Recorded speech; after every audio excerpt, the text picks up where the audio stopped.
तो आज इस वीडियो में हम करेंगे क्लास 10th एसएसटी का सैम्पल पेपर। तो ये पेपर टोटल 80 मार्क्स का है और इसमें टोटल क्वेश्चन है 37 और हमारा 1 to 20 क्वेश्चन जो रहेगा वो एमसीक्यू टाइप रहेगा और उसके बाद जो भी क्वेश्चंस आएंगे वो क्वेश्चन आंसर टाइप रहेंगे। तो बहुत ही इंटरेस्टिंग पेपर है। तो स्टार्ट करते हैं बिना टाइम वेस्ट किए। तो क्वेश्चन 1 हमें क्या दिया है, what help in the colonisation of Asian and African countries. चारों में से एक करेक्ट आंसर है, वो हमें ढूंढ के निकालना है। तो देखो क्वेश्चन ध्यान से समझते हैं। एशिया और अफ्रीका ये जो दो कॉन्टिनेंट हैं, इनकी कंट्रीज के ऊपर कब्जा हो गया था। किसके द्वारा? यूरोप की जो कंट्रीज थी उन्होंने इन लोग के ऊपर कब्जा कर लिया था। अब इनके ऊपर कब्जा करने में किस चीज़ ने हेल्प की थी वो हमें क्वेश्चन में पूछा गया है। तो देखो यूरोप में टेक्नोलॉजी, ट्रांसपोर्ट ये सब बढ़ रहा था, जिसकी वजह से क्या हुआ, यूरोप की जो कंट्रीज हैं उन्होंने एशिया और अफ्रीका की खोज की, इन्हें ढूंढा। अगर ये ढूंढे नहीं होते इन्हें तो फिर क्या कब्जा कर पाते? नहीं कर पाते। तो टेक्नोलॉजी और ट्रांसपोर्ट, इन्वेस्टमेंट ये सब चीज़ की वजह से ही एशिया और अफ्रीका के ऊपर कब्जा हो गया था। तो हमारा सिंपल सा आंसर हो जाएगा option C, technology, investment and improvement in transport. तो क्वेश्चन सेकंड देखते हैं। Which one of the following newspaper was started by बाल गंगाधर तिलक। तो बाल गंगाधर तिलक जी ने कौन सा न्यूज़पेपर स्टार्ट किया था? तो सबको पता है कि उन्होंने केसरी न्यूज़पेपर जो था वो स्टार्ट किया था, वो भी मराठी लैंग्वेज में, ताकि क्या हो, जो भी ब्रिटिशर्स गलत कर रहे हैं वो न्यूज़पेपर के ज़रिए सबको बता पाए। अब देखते हैं थर्ड वन। तो क्वेश्चन 3 एक पिक्चर बेस्ड क्वेश्चन है और मैं प्लीज़ विनती करता हूँ कि आप एग्ज़ाम में पिक्चर बेस्ड करके जाएं, क्योंकि आने वाला है इस बार पक्का। तो देखो इसमें हमें क्या बताया गया है वो पहले समझते हैं। ये एक राजा है जो अपनी रानी को छुड़ाने आया है दुश्मनों यानी डेमन्स की कैद से। तो ये है इस पिक्चर का मतलब। अब देखो इसे पेंट किसने किया था ये हमें पूछा गया है।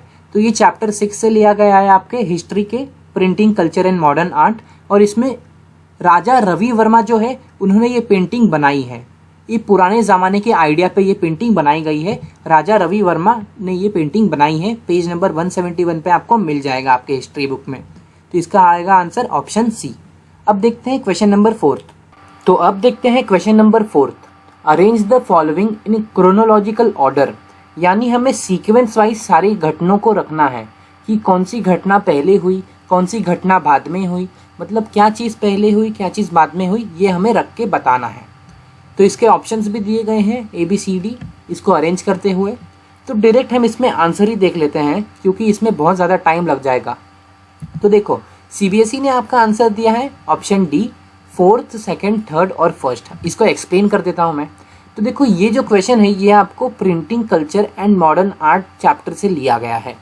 तो इसमें क्या हुआ था कि पहले प्रिंटिंग प्रेस का इन्वेंशन हुआ था, इसलिए 4th ऑप्शन को पहले रखा है। उसके बाद जो प्रोटेस्टेंट रिफॉर्मेशन आया था, और तीसरा है कि जो बाइबल का मैसेज है उसको री इंटरप्रेटेड कर दिया गया था, इसलिए ये तीसरे नंबर पर है। और चौथा है इस सब कंडीशन की वजह से प्रिंटिंग कल्चर ने क्या किया था, एक वर्ल्ड वॉर टाइप क्रिएट कर दिया था, एक वॉर टाइप क्रिएट कर दिया था, इसलिए फ्रेंच रिवॉल्यूशन हुआ था। तो क्वेश्चन 5 देखते हैं। Identify the crop with the help of the following information. तो क्वेश्चन क्या है कि हमें कुछ इंफॉर्मेशन दिए गए हैं, उसके बेस पे हमें बताना है कि वो कौन सा क्रॉप है। तो देखते हैं इंफॉर्मेशन क्या दिया है। It is a crop which is used both as food and fodder. तो कुछ लोग को तो पहला लाइन समझते ही समझ गया होगा कि ये क्रॉप कौन सा है। तो पहले हम समझ लेते हैं, मुझे भी समझ गया है वैसे। तो ऐसा कौन सा क्रॉप है जिसको फूड और फोडर यानी खाने के लिए और चारा डालने के लिए दोनों के लिए यूज़ किया जाता है। तो ये और कुछ नहीं, मेज़ है, इससे यूज़ किया जाता है food as well as fodder के लिए।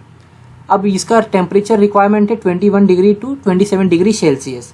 ओल्ड एलिविल सॉइल में ग्रो होता है, बाकी सब तो आपको पता ही है। इसका आंसर हो जाएगा हमारा मेज़। पेज नंबर 83 पे आपकी ज्योग्राफी बुक में दिया है, आप चेक भी कर सकते हो। तो क्वेश्चन 6 देखते हैं। Which one of the following description of forest is not correct, यानी कि हमें 4 ऑप्शंस दिए गए हैं फॉरेस्ट के बारे में, उसमें से हमें बताना है कि कौन सा इनकरेक्ट है यानी करेक्ट नहीं है। तो देखते हैं। A, reserve forest, reservation of more than half of the forest. हाँ, आधे से ज़्यादा फॉरेस्ट को इंडिया में रिजर्व फॉरेस्ट के कैटेगरी में रखा गया है। तो फर्स्ट तो करेक्ट है। Protected forest, reservation of 1/3 of the forest. हाँ, 1/3 पार्ट का इंडिया का जो फॉरेस्ट है उसे प्रोटेक्टेड फॉरेस्ट की कैटेगरी में रखा गया है, ये भी करेक्ट है। अनक्लास्ड forest, reservation of forest under government and private individuals. तो ये भी करेक्ट है कि ऐसा फॉरेस्ट जो कि गवर्नमेंट और प्राइवेट इंडिविजुअल सबके अंडर आता है उसे हम अनक्लास्ड फॉरेस्ट बोलते हैं। अब ये 3 तो सही है, मतलब 4th वाला पक्का गलत होगा, लेकिन समझ लेते हैं क्या है। परमानेंट फॉरेस्ट, तो ऐसे फॉरेस्ट के बारे में तो हमने सुना ही नहीं है, तो इसके आगे हम देखेंगे ही नहीं, तो ये हो जाएगा हमारा D1 इनकरेक्ट। तो ये है हमारा आंसर, परमानेंट फॉरेस्ट। तो अब देखते हैं नेक्स्ट क्वेश्चन। तो क्वेश्चन 7 देखते हैं, मैच दी फॉलोइंग। तो इसमें हमें मैच करना है सिंपल सा। तो इधर हमें क्या दिया है, रिसोर्स दिया है और उसका एग्जाम्पल दिया है। जैसे रिन्यूएबल रिसोर्स हो गया, इसका इधर एग्जाम्पल दिया है, और मैं आपको इसमें एक ट्रिक भी बताऊंगा जिससे आप जल्दी सॉल्व कर पाओगे। तो देखो, renewable resource, forest and wild life. तो देखो पहले में ही हमें मिल गया कि ऐसे रिसोर्स जो रिन्यू हो सके उसे हम रिन्यूएबल बोलते हैं। तो फॉरेस्ट क्या है, रिन्यू हो सकता है, मतलब वापस आ सकता है, वापस उग सकता है। तो ये हो जाएगा हमारा A का 1। तो A का 1 देख लेते हैं कहाँ कहाँ है। तो ऑप्शन A या D में से ही हमारा कुछ होगा। सेकंड देखते हैं जिससे हमें समझ जाएगा, नॉन रिन्यूएबल रिसोर्स। अब ऐसे रिसोर्स जो रिन्यू नहीं हो सकते उसको हम नॉन रिन्यूएबल बोलते हैं। तो देखो इसका आ जाएगा हमारा मिनरल्स एंड फॉसिल फ्यूल्स, जो कि रिन्यू नहीं हो सकता। तो B देख लेते हैं, B भी 4th, अच्छा दोनों में 4th दिया है। अब C को देखते हैं, नेशनल रिसोर्स। तो ऐसे रिसोर्स जो नेशन के लिए रहते हैं तो वो होता है नेशनल रिसोर्स। तो देखो इसका हो जाएगा हमारा रोड, कैनल्स एंड रेलवेज। तो एक कंट्री के अंदर आता है ये सब, तो ये हो जाएगा हमारा 3rd वन। तो देखते हैं C का 3rd कहाँ दिया है। तो A में ही C का 3rd दिया है, यानी ये A ऑप्शन हमारा आंसर है। A का 1, B का 4, C का 3 और D का 2। तो अब देखते हैं हमारा आंसर। तो आंसर हमारा करेक्ट है, A का 1, B का 4, C का 3, D का 2, आंसर A। तो ये हो गया हमारा आंसर। अब नेक्स्ट क्वेश्चन देखते हैं। तो क्वेश्चन 8 देखते हैं, consider the following statement regarding power sharing arrangement in Belgium and identify incorrect one from the following. तो क्वेश्चन का मतलब है कि बेल्जियम में जो पावर शेयरिंग होती है वो हमें 4 पॉइंट में दिया गया है, और इसमें से एक पॉइंट जो है वो इनकरेक्ट है, वो हमें फाइंड आउट करना है, और वही हमारा आंसर है। तो देखते हैं, equal number of members from Dutch and French community in the central government. हाँ, ये करेक्ट है कि सेंट्रल गवर्नमेंट में डच और फ्रेंच के जो मेंबर्स हैं वो इक्वल नंबर में रहेंगे। तो ऑप्शन ए तो करेक्ट है। Separate government for Brussels with equal representation of community, B वाला भी सही लग रहा है, क्योंकि देखो ब्रुसेल्स एक अलग टाइप का गवर्नमेंट बना दिया गया है। जो कैपिटल है उधर का ब्रुसेल्स, उधर एक अलग टाइप का गवर्नमेंट बनाया है जहाँ पर डच और फ्रेंच की जो कम्युनिटी है वो इक्वल नंबर में रहेगी। तो बी भी करेक्ट है। सी देखते हैं, the state government to be the subordinate to the central government. ये पॉइंट थोड़ा गलत लग रहा है। क्यों? क्योंकि इधर लिखा है कि स्टेट गवर्नमेंट जो है वो सेंट्रल गवर्नमेंट के अंडर काम करेगी, यानी जो सेंट्रल गवर्नमेंट बोलेगी उसको उसका मानना पड़ेगा। यानी अगर बोलेगी अपने देश को बर्बाद कर दो तो स्टेट गवर्नमेंट को अपना देश बर्बाद करना पड़ेगा। तो ऐसा कोई गवर्नमेंट कर सकती है क्या? नहीं ना। तो ऑप्शन सी इसलिए इनकरेक्ट हो जाएगा, क्योंकि स्टेट गवर्नमेंट किसी के अंडर में काम नहीं करती। तो यही हो जाएगा हमारा आंसर, ऑप्शन सी। तो क्वेश्चन 9 देखते हैं क्या दिया है। Which one of the following subjects come under the legislation of central and state in India. तो यानी क्वेश्चन में बोला गया है कि कौन सी चीज़ है जो सेंट्रल और स्टेट गवर्नमेंट दोनों मिलके संभालते हैं। तो पहला है एजुकेशन। क्या इन दोनों मिलके संभालते हैं? तो पहला ही हमारा आंसर करेक्ट है। क्यों? क्योंकि देखो अभी आप जो बुक पढ़ते हो वो है NCERT यानी CBSE की बुक है, तो वो हो जाएगा सेंट्रल बोर्ड। हम सेंट्रल बोर्ड की बुक पढ़ते हैं। अब देखो आप कहीं के भी हो सकते हो, जैसे महाराष्ट्र के हो सकते हो, UP के हो सकते हो। अब मैं आपको जानता तो नहीं हूँ ना, लेकिन जहाँ के आप हो वहाँ की बुक आपको लगेगी। जैसे SSC बोर्ड की जो बुक है वो SSC स्टूडेंट्स जो रहेंगे वो यूज़ करेंगे।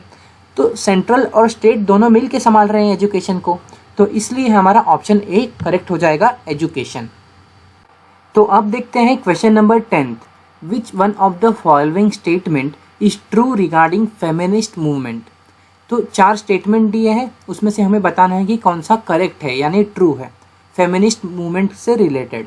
तो पहले हमको याद करना पड़ेगा फेमिनिस्ट मूवमेंट क्या होता है। तो इसमें क्या किया गया था, बात किया गया था कि वुमेन्स को क्या किया जाए, इक्वालिटी दी जाए, फैमिली एज वेल एज कहीं भी हो उन्हें इक्वालिटी दी जाए।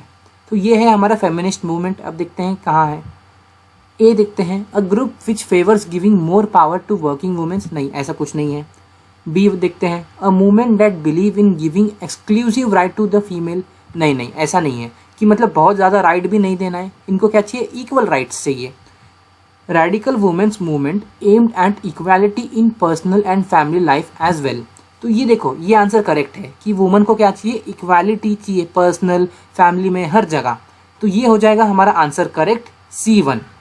तो ये है हमारा answer, radical womens movement aimed at equality in personal and family life as well. तो क्वेश्चन नंबर 11 देखते हैं, which one of the following pairs is correctly matched.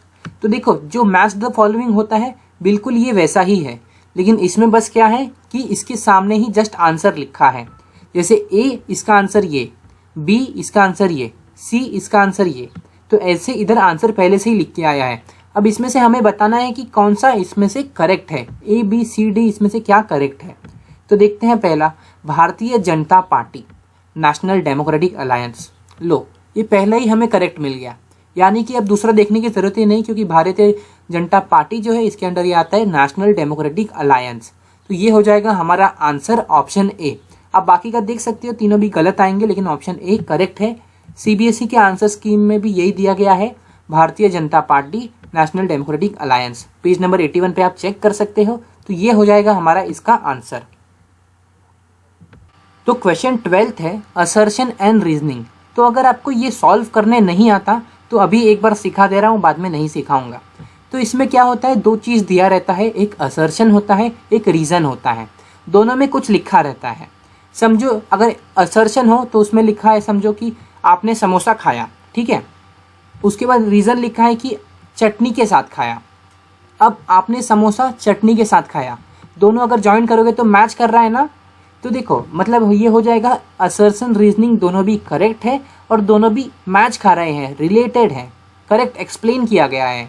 तो उस टाइम पे अगर आपका आंसर करेक्ट होगा और सही से एक्सप्लेन होता रहेगा तो आप ऑप्शन ए चुनोगे कि both A and R are true, और रीज़न जो है करेक्ट एक्सप्लेनेशन है ए का, यानी जो ये रीज़न दिया गया है वो करेक्ट एक्सप्लेन करता है असर्शन को।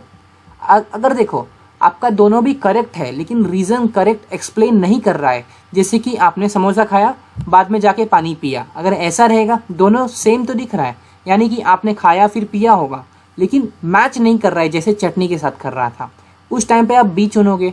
अगर ए ट्रू रहेगा आर फॉल्स रहेगा तब आप सी चुनोगे, या फिर ए फॉल्स रहेगा आर ट्रू रहेगा तो आप डी चुनोगे। तो ये होता है असर्शन एंड रीजनिंग, आपको ऐसे चूज करना है। अब इधर देखते हैं क्या दिया है। Assertion, democracy is an accountable responsive and legitimate government, यानी कि देखो हमें बताना है कि ये करेक्ट है कि नहीं, पहले देख लो ये करेक्ट है कि नहीं। तो ये करेक्ट है कि डेमोक्रेसी अकाउंटेबल रिस्पॉन्सिव और एक लेजिटिमेट गवर्नमेंट है, ये करेक्ट है।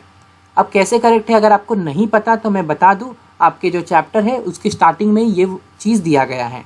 अब उसके बाद रीज़न देख लेते हैं। Democracy have regular free and fair election and decision making in base of norms and procedures. तो देखो डेमोक्रेसी में क्या होता है, फेयर इलेक्शन होता है, प्रोसीजर के बेस पे इलेक्शन होता है। तो अगर आपने ये चैप्टर पढ़ा होगा तो आपको पता होगा कि ये दोनों भी वर्ड आगे पीछे ही आया है। ये स्टार्टिंग में जो democracy is an accountable responsive ये जो चीज़ है उसके ही पैराग्राफ में ये भी चीज़ लिखी गई है। तो दोनों भी रिलेट खा रहा है और आंसर दोनों भी करेक्ट है। अगर दोनों रिलेट खा रहा है और सेम है तो हमारा कौन सा होगा, A option, both A and R are true and R is the correct explanation of A. तो इसका आंसर हो जाएगा ऑप्शन ए। तो ऐसे आपको करना है असर्शन एंड रीजनिंग। तो क्वेश्चन नंबर 13 दिया है, which one of the following religion was protected and फ्रॉस्टेड by Sri Lankans in their constitution, यानी कि श्रीलंका ने अपने कॉन्स्टिट्यूशन में किस रिलीजन को प्रोटेक्ट करने की बात की थी। तो हमें पता है कि श्रीलंका ने बुद्धिज़्म जो है उसे प्रोटेक्ट करने की बात की थी। तो ये हो जाएगा हमारा आंसर। तो क्वेश्चन नंबर 14 हमें क्या दिया है, read the given data and find out childrens of which state has attend maximum elementary school education. अब क्वेश्चन में हमें बोला गया है कि देखो ये 3 स्टेट दिए गए हैं और हमें कुछ इन्फॉर्मेशन दिया गया है इनसे रिलेटेड। तो हमें बताना है कि कौन सा जो स्टेट है वो ज़्यादा पढ़ा लिखा है, यानी उसके जो बच्चे हैं या फिर लोग हैं ज़्यादा पढ़े लिखे हैं। तो हम कहाँ से इसको देखते हैं, हम इसको लिटरेसी रेट से देखते हैं। तो अगर लिटरेसी रेट से देखें तो हरियाणा में 82% लोग पढ़े लिखे हैं, केरला में 94%, तो यही जीतेगा लगता है, और बिहार में 62। तो इसको देख के हमें डायरेक्टली समझ जाता है कि कौन ज़्यादा पढ़ा लिखा है, तो वो है केरला के लोग 94%। तो डायरेक्ट आंसर हो जाएगा केरला, ऑप्शन डी। अब देखते हैं नेक्स्ट क्वेश्चन। तो अब देखते हैं question number 15। Read the following data and select the appropriate option from the following. तो हमें डेटा दिया है, उसके बेस पे जो क्वेश्चन पूछा रहेगा उसका हमें आंसर देना है। तो पहले क्वेश्चन देख लेते हैं, उसके बाद डेटा देखेंगे। How much percentage of girls are not attending school. तो कितने परसेंट गर्ल है जो स्कूल अटेंड नहीं कर रही है, वो हमें पूछा गया है। तो गर्ल्स का देख लेते हैं, तो ये फीमेल का एरिया है, यहाँ ही होगा। तो स्कूल का इधर दिया गया है, percentage of rural children age 10 to 14 attending school. तो कितने परसेंट अटेंड कर रहे हैं वो हमें दिया गया है। तो 82% अगर अटेंड कर रहे हैं तो कितने परसेंट गर्ल्स है जो अटेंड नहीं कर रहे हैं। तो 100 माइनस अगर 82 हम करेंगे तो वो हो जाएगा हमारा नंबर ऑफ गर्ल्स जो अटेंड नहीं कर रहे हैं। तो 100 माइनस अगर 82 करेंगे तो आंसर हमारा 18 आएगा। तो ऑप्शन आ जाएगा हमारा डी। तो ऑप्शन डी है आंसर। 18% गर्ल्स जो है वो स्कूल अटेंड नहीं कर रही हैं। तो क्वेश्चन नंबर 16 देखते हैं। Find the odd one out from the following option. यानी हमको क्या करना है, ऑड वन आउट फाइंड करना है।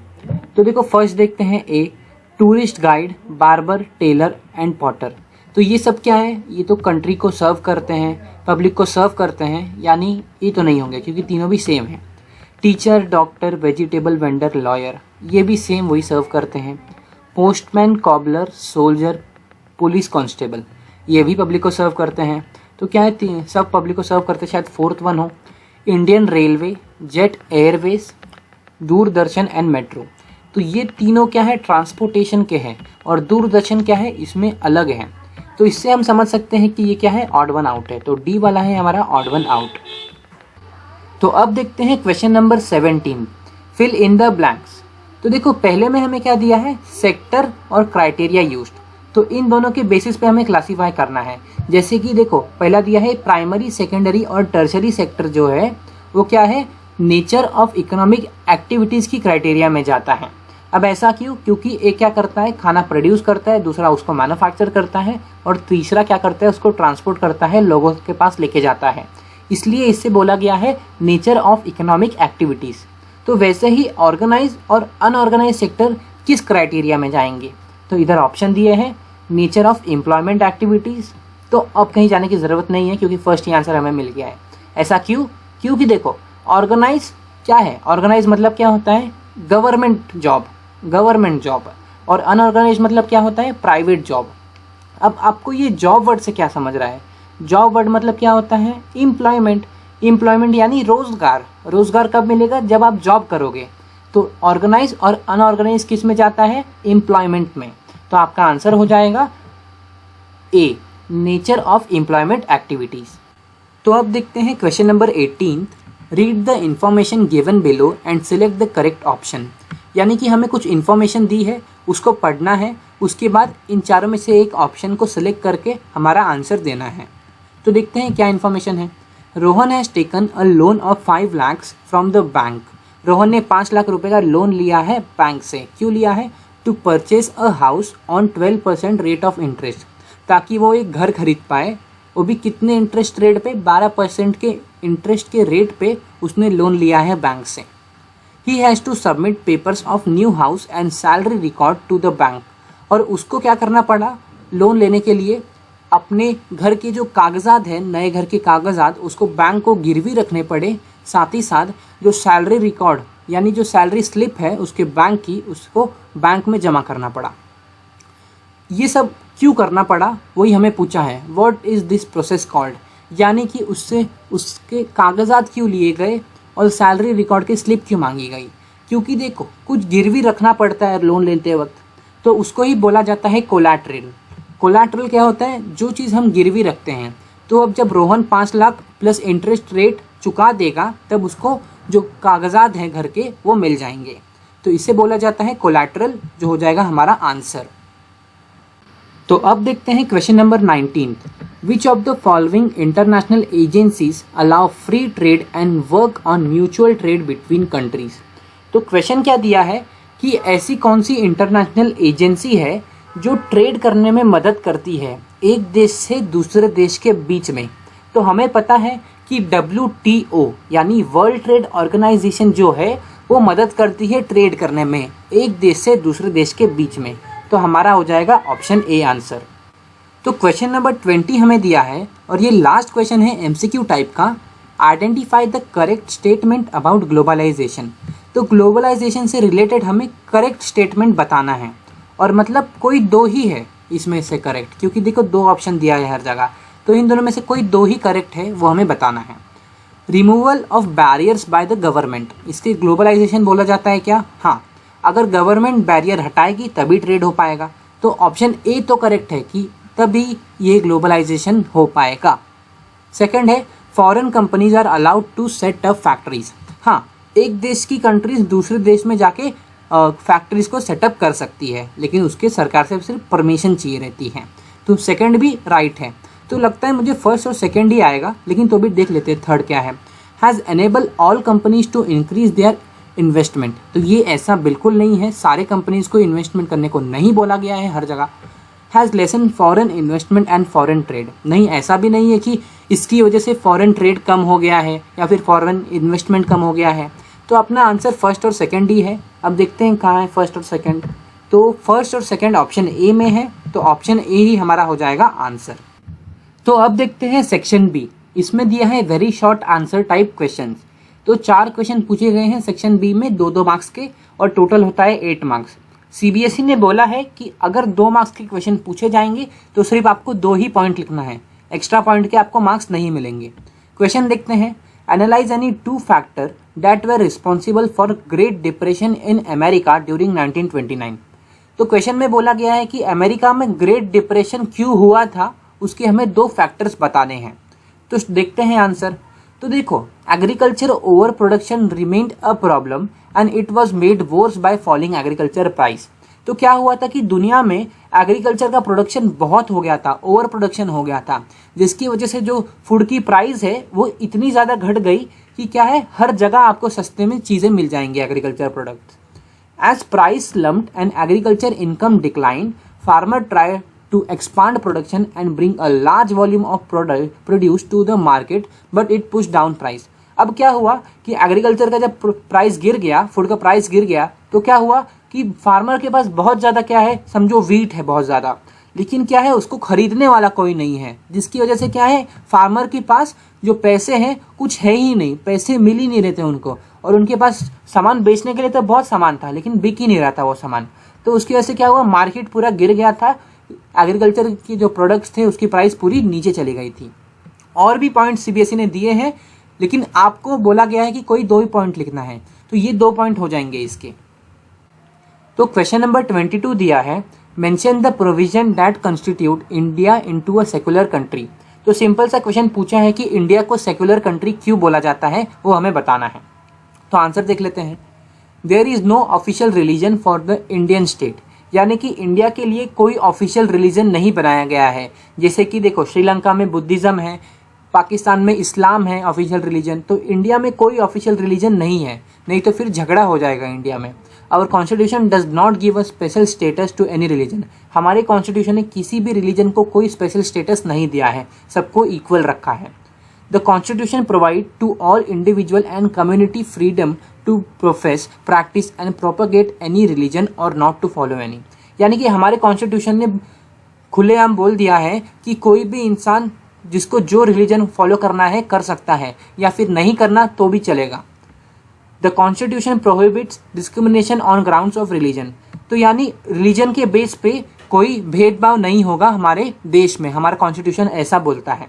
अब ये 3 पॉइंट है, 3 में से आपको कोई जो 2 अच्छे लगते हैं वो आपको लिख देना है। क्वेश्चन नंबर 23 क्या दिया है, suggest any 2 ways to conserve energy resources in India. यानी कि हमें ऐसे 2 वेज बताने हैं जिससे कि जो एनर्जी रिसोर्सेज है उसको हम कंजर्व यानी बचा सके इंडिया में। तो देखो सीबीएसई ने क्या आंसर दिया है, promotion of energy conservation and increase use of renewable energy resources. यानी कि हम क्या करें, ऐसे रिसोर्सेज का यूज करें जो रिन्यू हो सके। जैसे वाटर रिन्यू होते रहता है, तो वाटर से हम हाइड्रो इलेक्ट्रिसिटी बना सकते हैं, विंड से हम विंड एनर्जी ले सकते हैं। तो ऐसे रिसोर्स का यूज करें जो बार बार रिन्यू हो सके, जिससे हम एनर्जी कंजर्व कर पाएंगे।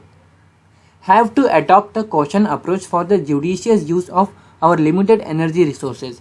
यानी कि ऐसे रिसोर्सेज जो कम अमाउंट में हैं, यानी एक बार यूज़ करने के बाद ख़त्म हो जाते हैं, इनका कम से कम यूज़ करना है, जब ज़रूरत पड़ेगी तब यूज़ करना है, ऐसा बोला गया है। तो फर्स्ट और सेकंड पॉइंट, 2 ही पॉइंट लिखना है, 2 ही पॉइंट पूछे गए हैं। अब और वाला भी दिया गया है, तो और वाला भी देख लेते हैं। और क्या पूछा गया है, suggest any 2 ways to improve the usages of solar energy. यानी कि जो सोलर एनर्जी है वो हमारे अर्थ पे बहुत ज़्यादा आती है, लेकिन हम यूज़ उसका बहुत कम कर पाते हैं। तो ऐसा क्या चीज़ करें कि हम सोलर एनर्जी जितनी आती है मैक्सिमम उसका यूज़ कर पाए। तो आंसर देखो क्या दिया है, reducing the cost of solar panels.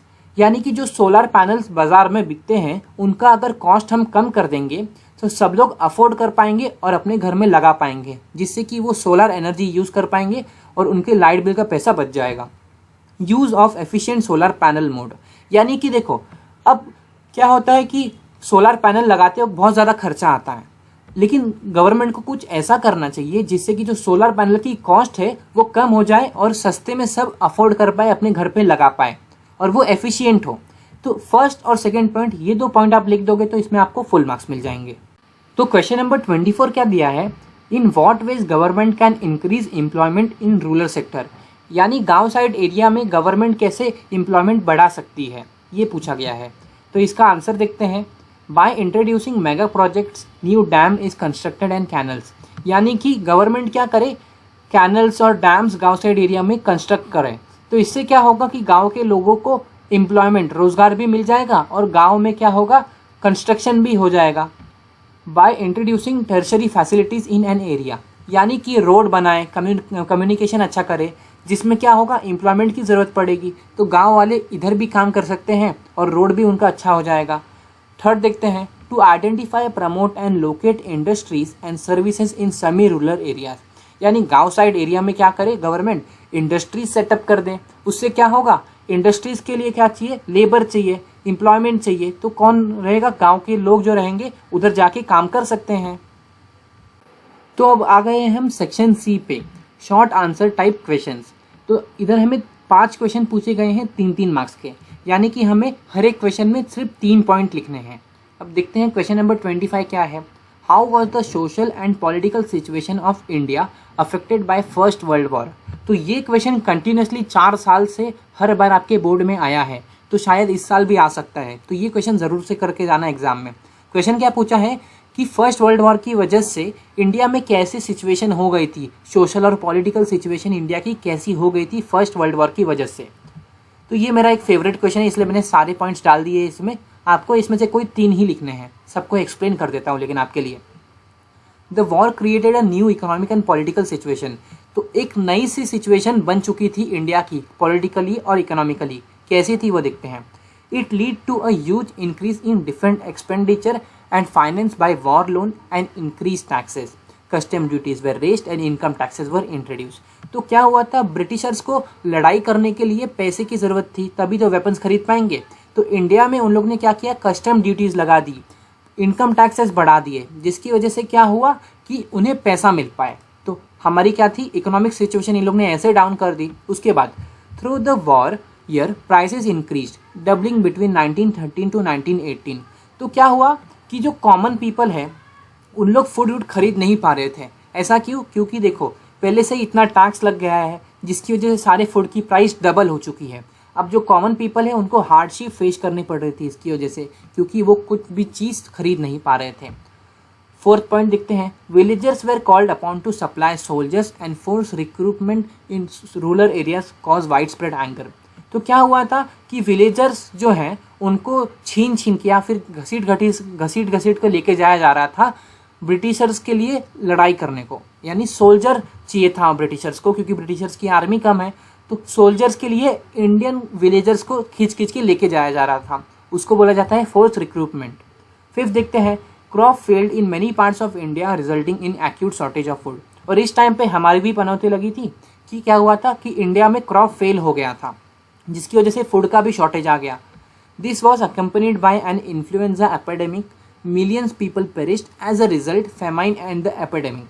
तो क्या हुआ, लाखों लोगों की इसमें जान चली गई थी इसकी वजह से, क्योंकि एक बीमारी भी फैल गई थी। जैसे कोरोना वायरस फैला था वैसे ही एक इन्फ्लुएंजा एपिडेमिक फैली थी उस टाइम पे, 1918 के टाइम पे। तो ये सारी सिचुएशन थी इंडिया की उस टाइम पे। इसमें से कोई 3 पॉइंट लिखने हैं, स्टार्टिंग के 3 पॉइंट या 4 पॉइंट आप लिख दोगे तो बहुत है। तो अब देखते हैं question number 26। Examine the factor that influence the distribution pattern of railway network in India. यानी कि इंडिया में कैसे कैसे रेलवे नेटवर्क बिछाए गए हैं उसके बारे में हमें बताना है। तो आंसर देखते हैं। Physical and economic factor influence the distribution pattern of Indian railways. तो कुछ फिजिकल और इकोनॉमिक फैक्टर की बेस पे रेलवे नेटवर्क बिछाए जाते हैं। वो क्या है, पहले नॉर्दर्न प्लेन्स का देखते हैं। नॉर्दर्न प्लेन्स मतलब हमारा मैप देखोगे तो ऊपर वाला जो साइड रहता है वो नॉर्दर्न प्लेन्स आ गया। तो नॉर्दर्न प्लेन्स में क्या रहता है, लेवल लैंड, मतलब कि क्या रहते हैं, प्लेन ज़मीन रहती है। तो उधर क्या है, हम ट्रेन को बिछा सकते हैं। High population density and rich agriculture resource have favoured development of railway in this plain. तो इधर इसलिए बिछाना चाहिए रेलवे क्योंकि इधर की पॉपुलेशन बहुत ज़्यादा रहती है और इधर एग्रीकल्चर ही बहुत अच्छे से होता है। तो ज़्यादा लोग जहाँ रहते हैं वहाँ ही रेलवे बिछाई जाती है। However, a large number of river requirement construction of bridges across their wide river beds pose some obstacle। लेकिन इधर जब रेलवे बिछाएंगे तो उसके लिए इनको बहुत बार ब्रिजेस बनाने पड़ेंगे। क्यों? क्योंकि इधर बहुत सारे रिवर्स रहते हैं बीच में। अब देखते हैं second, peninsular region and the Himalaya region. मतलब कि वो जो पहाड़ वाली साइड रहती है वहाँ की बात हो रही है। अब इट इज़ अ हिली टेरेन, मतलब कि हिली टेरेन, ऊपर नीचे ऐसे ऊंच खाल जैसा रहता है वो है। The railway track are laid through low hills, gap और टनल्स। तो क्या होता है, यहाँ पर क्या करना पड़ता है, पहाड़ के नीचे से टनल निकालनी पड़ती है, पूरा पहाड़ खोदना पड़ता है नीचे से, या फिर क्या करना पड़ता है, उबड़ खाबड़ जो रास्ता रहता है वहाँ पे पटरी बिछाना पड़ेगा। इसलिए यहाँ पर जो कंस्ट्रक्शन है, ट्रेन का काम है, वो करना मुश्किल हो जाता है। So it is very difficult to lay the railway line. तो इधर बहुत ज़्यादा डिफिकल्टी होती है रेलवे लाइन बिछाने में। The Himalayan mountain region too are not favourable for the construction of railway line due to high relief, sparse population and lack of economic activities. और इधर ज़्यादातर रेलवे नहीं बिछती हैं। क्यों? क्योंकि इधर ज़्यादा लोग रहते नहीं हैं। अब जहाँ ज़्यादा लोग नहीं रहेंगे तो वहाँ क्या कोई रेलवे बिछाएगा? पहाड़ पे आप जाके रहोगे क्या? नहीं रहोगे ना। तो पहाड़ पे कम लोग रहते हैं, इसलिए इधर इकोनॉमिक अपॉर्चुनिटी यानी कि पैसे वैसे भी इधर कम मिलेंगे अगर काम करने जाओगे कहीं, तो इसलिए इधर रेलवे का नेटवर्क नहीं बिछाया जाता। थर्ड देखते हैं, डेजर्ट ऑफ राजस्थान। तो राजस्थान के डेजर्ट में कैसे रेलवे बिछाई जाती है या फिर कैसे नहीं बिछाई जाती है। On the sandy plains of western Rajasthan too it is very difficult to lay railway lines which has hinder the development of railways. तो यहाँ पर रेलवे इन लोग बिछा नहीं सकते। क्यों? क्योंकि उधर क्या है, पूरा सैंडी एरिया है। सैंडी मतलब क्या है, रेतीली एरिया है। अब इतने सारे सैंड की वजह से क्या हो जाएगा, अगर बिछाएंगे रेलवे की पटरी तो पटरी अंदर ज़मीन के धंस जाएगी। तो इसलिए इधर बिछा नहीं पाते इन लोग रेलवेज। अब देखते हैं नेक्स्ट क्वेश्चन। अब क्वेश्चन नंबर 27 हमें दिया है, in what veg multinational corporation different from other companies. यानी एमएनसी जो है वो दूसरी कंपनी से कैसे डिफरेंट है वो हमें बताना है। तो स्टार्ट करते हैं इसका आंसर।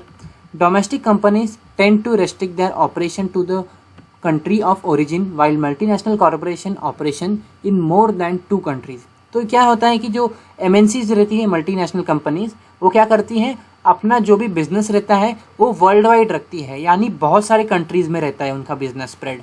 वैसे ही डोमेस्टिक कंपनी जो रहती है वो अपने कंट्री के अंदर, जैसे इंडिया के अंदर जो कंपनीज हैं कुछ छोटी छोटी, वो इंडिया के अंदर ही सिर्फ फैली हैं, पूरे वर्ल्ड में नहीं फैली है। इन्हें बोला जाएगा अदर कंपनीज, मतलब जो स्मॉल कंपनीज हैं वो। Companies expand globally for many reasons, most to obtain new markets, cheaper resource and reduction of operational cost. अब क्या होता है, जो मल्टीनेशनल कंपनी है वो क्या करती है, पूरे वर्ल्ड वाइड घूमती है और उनका जो ब्रांच रहता है वो बहुत सारी जगह रहता है।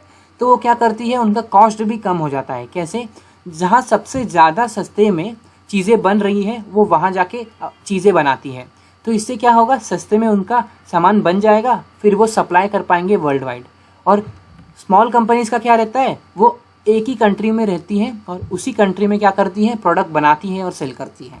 तीसरा है multinational financial management differ from domestic financial management. तो पहली बात एक एग्जांपल दिया है इन्फोसिस का, तो ये एक मल्टीनेशनल कंपनी है, बहुत बड़ी कंपनी है। तो देखो ये कैसे डिफरेंस है, क्योंकि ये पूरे वर्ल्ड वाइड फैली हुई है। अब दूसरी अगर बात करें, जो मैनेजमेंट है, मनी मैनेजमेंट है, मल्टीनेशनल कंपनी का पूरा वर्ल्ड वाइड रहता है और डोमेस्टिक कंपनी का क्या रहता है, एक ही कंट्री में रहता है। जो कंट्री है उस कंट्री के अंदर जो पैसे उनको आते हैं बस उन्हें मैनेज करना रहता है। तो ये 3 डिफरेंसेस आप लिख सकते हो। अब देखते हैं नेक्स्ट क्वेश्चन। तो अब देखते हैं question number 28, differentiate between democratic and non democratic government. यानी हमें बताना है डेमोक्रेटिक गवर्नमेंट और नॉन डेमोक्रेटिक गवर्नमेंट के बीच डिफरेंसेस।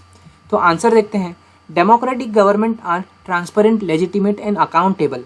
यानी देखो डेमोक्रेटिक गवर्नमेंट ऐसी गवर्नमेंट होती है जो लोगों की बात सुनती है, ट्रांसपेरेंट रहती है, रूल्स एंड रेगुलेशन के साथ चलती है। वेयरएज नॉन डेमोक्रेटिक गवर्नमेंट उनका जो मन किया वो करे, चाहे किसी को मारना है तो ऐसे बंदूक लेके मार देंगे। नॉन डेमोक्रेटिक गवर्नमेंट मतलब क्या होता है कि जो किंग रूल होता है उसको बोल सकते हैं। सेकेंड है democratic government provide dignity and freedom to all without any discrimination.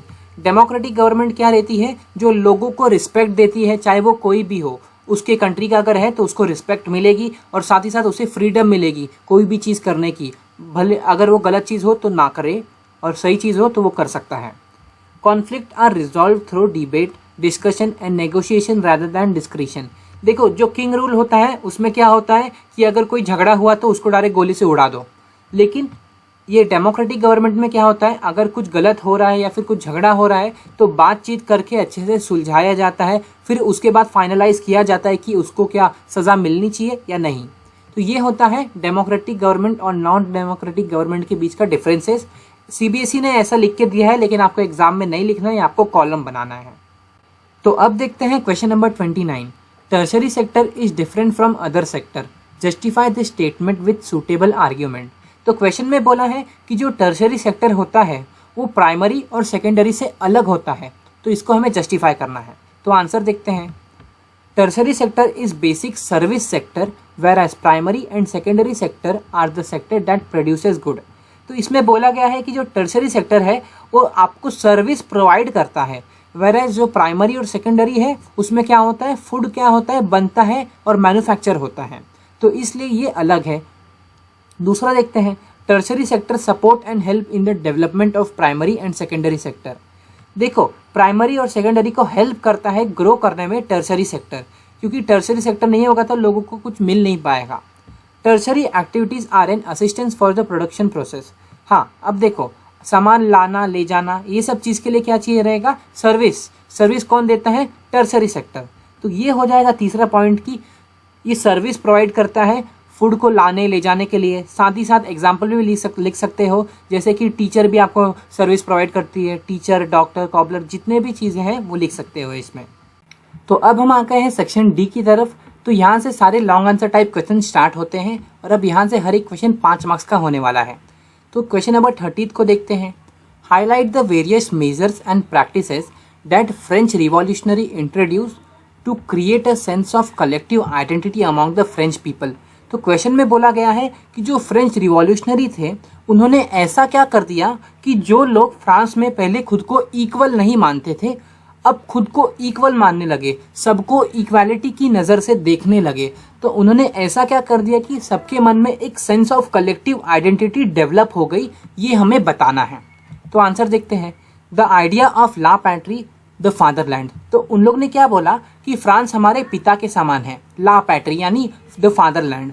क्यों, जैसे हम लोग बोलते हैं भारत हमारी माता के समान है, वैसे उधर के लोग बोलने लगे फ्रांस हमारे पिता के समान है। And le citizen the citizens, यानी उधर के जो सिटीजन्स हैं अब सबको इक्वल राइट्स मिलेगी अंडर अ कॉन्स्टिट्यूशन। एक कॉन्स्टिट्यूशन बनाया दिया जाएगा और उसके अंडर सबको इक्वालिटी या फिर इक्वल राइट्स दे दी जाएगी। A new French flag the tricolour was chosen to replace the former royal standard.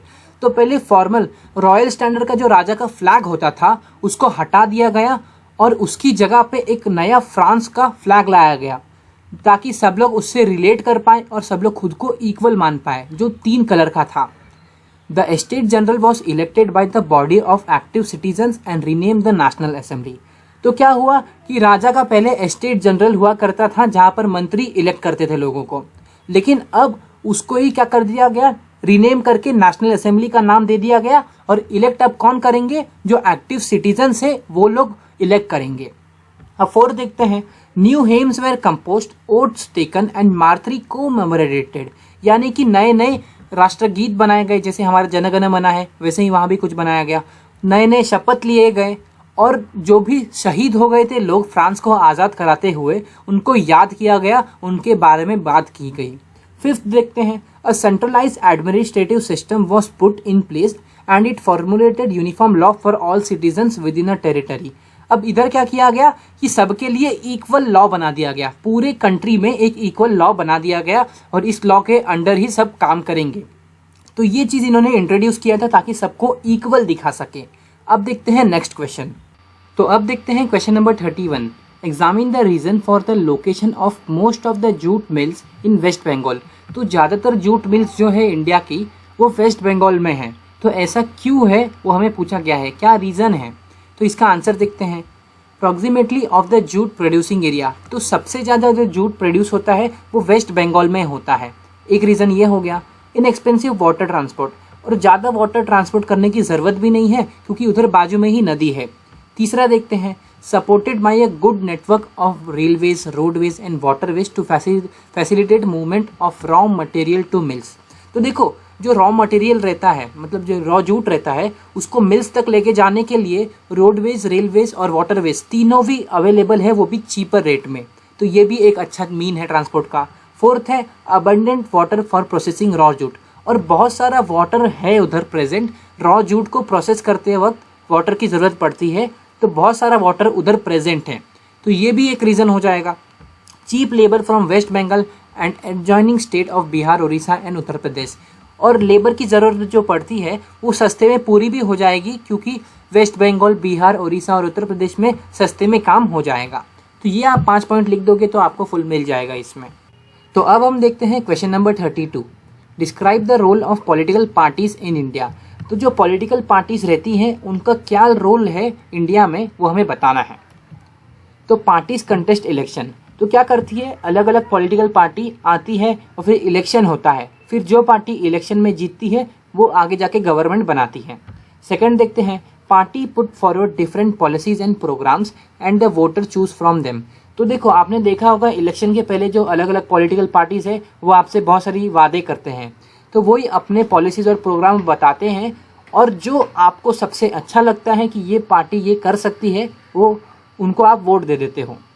तो ऐसे इन पार्टी का काम चलता है। थर्ड है, parties play a decisive role in making law for the country. अब जो पार्टी विनिंग पार्टी रहती है यानी रूलिंग पार्टी रहती है वो कंट्री के लिए लॉ बनाती है। Party form and run government, और उसके बाद क्या होता है, जब पार्टी बन जाती है तो वो पूरे गवर्नमेंट को कंट्रोल करती है। फिर फिफ्थ देखते हैं, those party that lose in the election play the role of opposition to the party in the power. अब क्या होता है कि बहुत सारी पार्टी रहती हैं, लेकिन जो पार्टी हार जाती है इलेक्शन में तो वो क्या करती है, अपोजिशन पार्टी का काम करती है, यानी कि सामने वाली जो पार्टी है जो जीत गई है अगर वो कुछ गलत काम करती है तो वो आवाज़ उठाती है। कैसे, by watching different views and criticising government for failures और रॉन्ग पॉलिसीज़। अगर गवर्नमेंट कुछ रॉन्ग पॉलिसीज़ निकालती है या फिर कुछ फेल हो जाती है कुछ काम करने में, तो ये क्या करती है, अपोजिशन पार्टी वो आवाज़ उठाती है, बोलती है कि इन लोग गलत कर रहे हैं। तो ऐसे चलता है पॉलिटिकल पार्टीज इन इंडिया। तो अब देखते हैं नेक्स्ट क्वेश्चन। तो अब देखते हैं question number 33, explain the role of self help group in rural areas. तो सेल्फ हेल्प ग्रुप क्या होता है उसके बारे में हमें बताना है, और करके भी दूसरा क्वेश्चन दिया है, मतलब कि आप पहला या दूसरा दोनों में से कोई एक कर सकते हो। तो यहाँ हम दोनों भी करेंगे, एक एक करके देखते हैं। तो फर्स्ट है कि सेल्फ हेल्प ग्रुप क्या होता है। तो देखो ये पहले बता दूँ क्या रहता है। तो देखो कुछ लोग रहते हैं जिन्हें बैंक से लोन नहीं दिया जाता। क्यों नहीं दिया जाता, क्योंकि उनके पास कोलैटरल यानी गिरवी रखने के लिए कुछ नहीं होता। तो ये ऐसे ग्रुप हैं जो बिना किसी चीज़ का गिरवी रखे लोन देते हैं, तो इन्हें बोला जाता है सेल्फ हेल्प ग्रुप। अब ये क्या रहते हैं अच्छे से समझते हैं। तो देखो इसमें क्या रहता है, ज़्यादातर वुमेन्स ही रहती हैं जो अपने सेविंग्स को क्या करती हैं, इकट्ठा करती है। इसमें टोटल 15 से 20 मेंबर रहते हैं, मतलब वुमेन मैन जो भी हैं मेंबर रहते हैं, और क्या करते हैं वो एक नेबरहुड के बिलोंग करते हैं ज़्यादातर। जैसे कि आपके सोसाइटी में जितने लोग हैं वो, वैसे ही एक नेबरहुड के जो लोग हैं वो आते हैं और क्या करते हैं, कुछ सेविंग्स इकट्ठा करते हैं जो भी उन्होंने जुटाई हो। जैसे कि कोई 25 रुपये देता है, कोई 100, मतलब जितना जिसकी कैपेसिटी है वो उतना दे देता है। उसके बाद क्या होता है, members can take small loan from the group itself to meet their needs. अब क्या हुआ कि 15 से 20 लोग जो हैं उस ग्रुप में, उन लोग में से किसी को भी अगर कोई नीड है पैसे का, तो उस ग्रुप में से क्या कर सकता है, वो लोन ले सकता है। अब वो लोन लेगा बिना किसी कोलैटरल के, और उसके ऊपर एकदम कम इंटरेस्ट लगेगा, जितना कि मनी लेंडर लेता है उससे बहुत ही कम लगेगा इंटरेस्ट। इससे क्या होगा कि जो सामने वाला जो लोन ले रहा है वो लोन भी चुका पाएगा और उसका ज़्यादा लॉस भी नहीं होगा। उसके बाद आफ्टर अ ईयर और 2 if the group is regular in saving it become eligible for availing loan from the bank. अब देखो 1 या 2 साल तक अगर ये प्रोसेस कंटिन्यूसली चलता रहा, यानी कि मतलब लोग लोन ले रहे हैं और पैसा टाइम पे चुका रहे हैं, तो ऐसा चलता रहा, तो इससे क्या होगा कि इन लोग एलिजिबल हो जाएंगे बैंक से लोन लेने के लिए, यानी बैंक बिना कोई कोलैटरल के इन्हें लोन दे देगा। तो ये हो जाएगा क्वेश्चन नंबर 33 का फर्स्ट वन। अगर और वाला आपको क्वेश्चन करना है तो ये रहा, explain the significance of reserve bank of India in the Indian economy.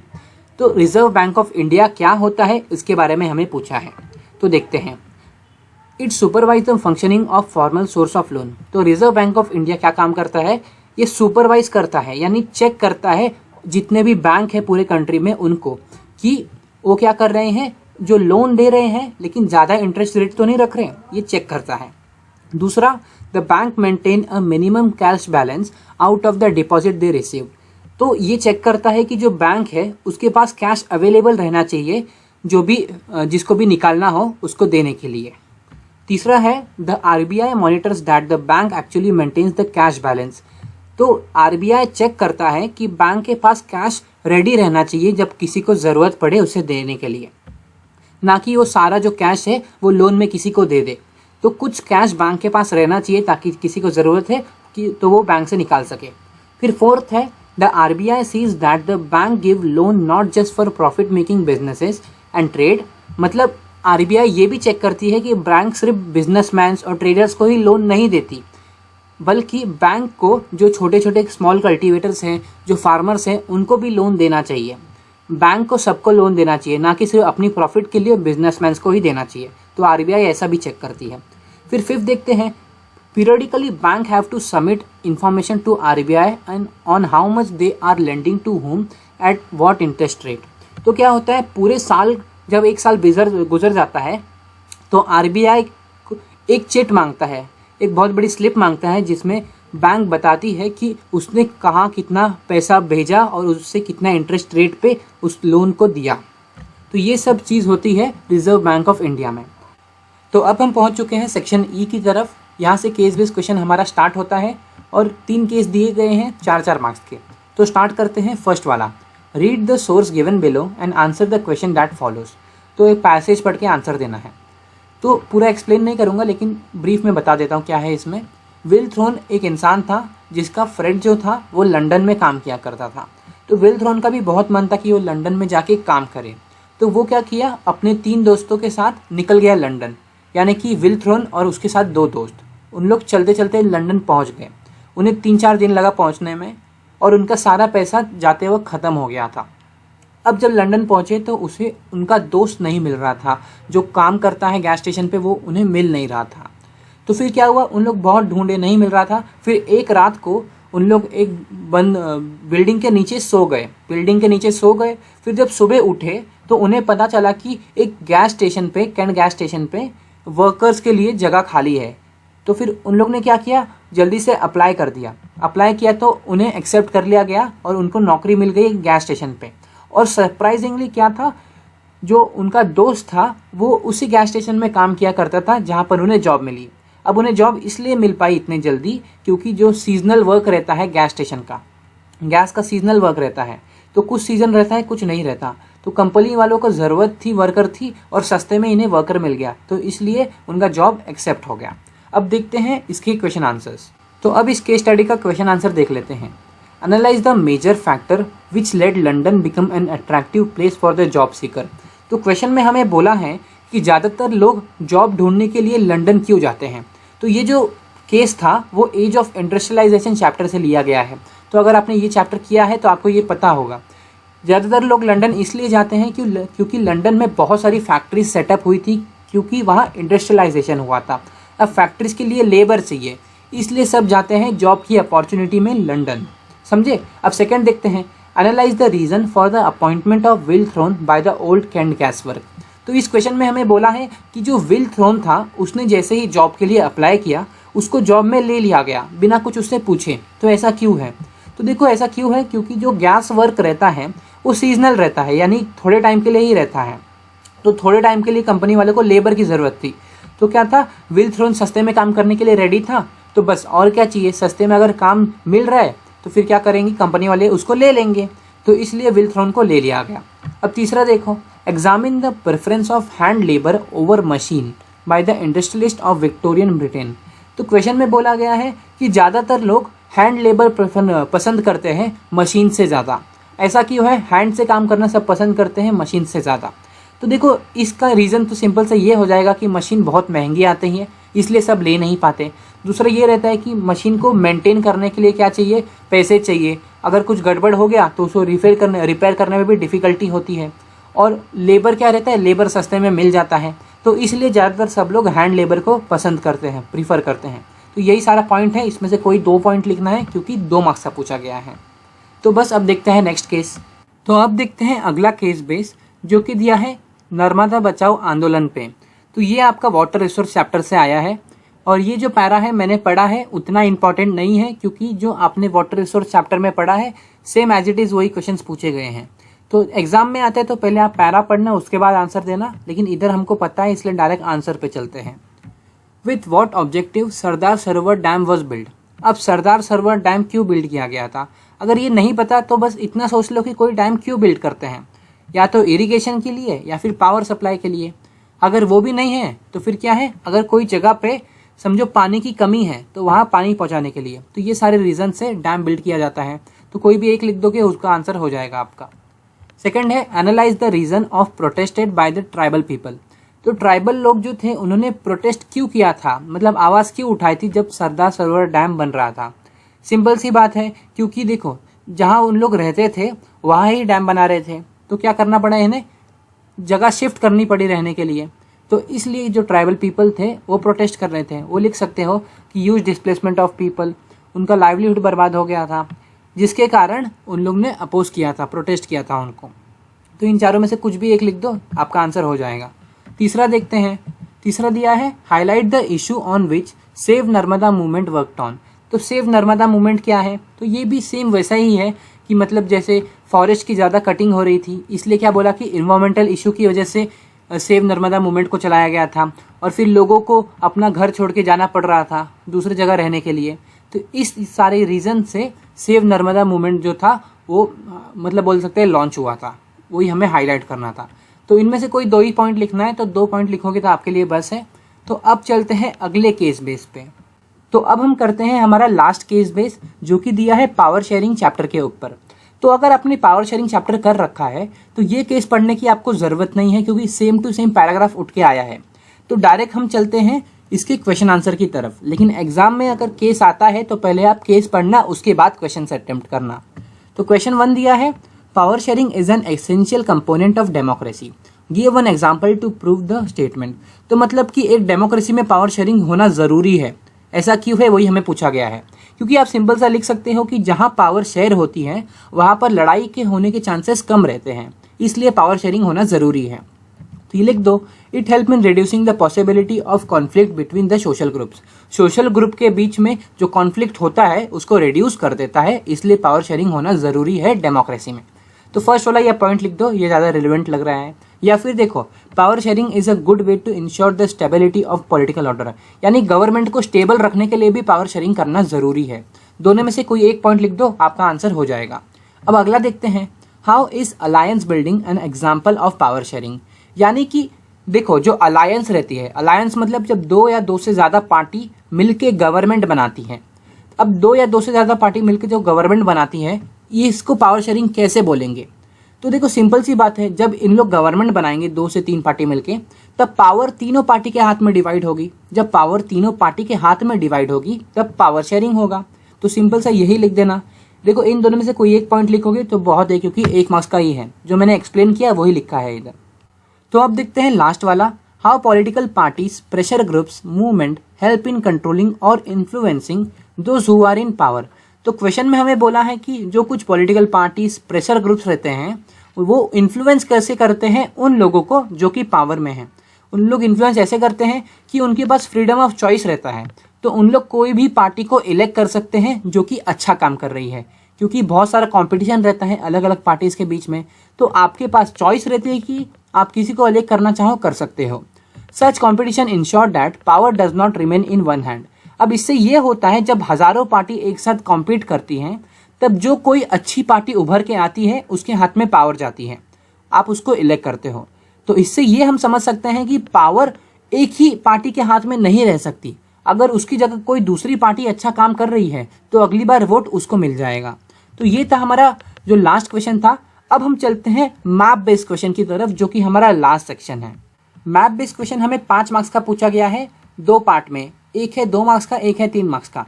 तो पहले देखते हैं 2 मार्क्स का। 2 मार्क्स में हमें 2 प्लेस मार्क करके दिया है, ए और बी मैप पे, हमें बताना है वो कौन सा प्लेस है। तो चलो देखते हैं। ए है हमारा Indian national Congress session at this place in 1920। तो 1920 में जो नेशनल कांग्रेस सेशन हुआ था वो कहाँ हुआ था, बस आपको एक जगह याद हो जाएगी तो बहुत ईजी है, कलकत्ता में हुआ था, जो आप इधर मार्क करोगे, कलकत्ता में हुआ था। Second, the place where Mahatma Gandhi broke salt law. तो महात्मा गांधी जी ने कहाँ सॉल्ट लॉ ब्रोक किया था, गुजरात में, और गुजरात में कहाँ, दांडी में। तो आप लिख सकते हो। अब सेकंड क्या दिया है, सेकंड दिया है on the same outline of the map of India locate and label any 3 of the following with suitable symbol. तो ये इनमें से कोई 3 को लोकेट करना है, हम चारों को कर देंगे। पहला है हीराकुंड डैम। हीराकुंड डैम आप इधर ओडिशा में लोकेट करोगे। फिर दूसरा है तारापुरा एटॉमिक पावर स्टेशन, तो आप उसको इधर लोकेट करोगे महाराष्ट्र में। तीसरा है नोएडा सॉफ्टवेयर टेक्नोलॉजी पार्क, तो वो आप उत्तर प्रदेश में लोकेट करोगे इस जगह पे, उधर नीचे मत कर देना, एकदम इधर ही करना। और चौथा है कोची पोर्ट, तो कोची पोर्ट केरला में है, तो आप केरला में एकदम मिडिल में लोकेट करोगे। तो इसी के साथ हम लोग का मैप बेस्ड क्वेश्चन भी कंप्लीट होता है। वीडियो अच्छी लगी तो वीडियो को लाइक कर देना, चैनल को सब्सक्राइब करना बिल्कुल मत भूलना, और आपको कौन सा दूसरा सैम्पल पेपर चाहिए वो कमेंट में ज़रूर से बता देना।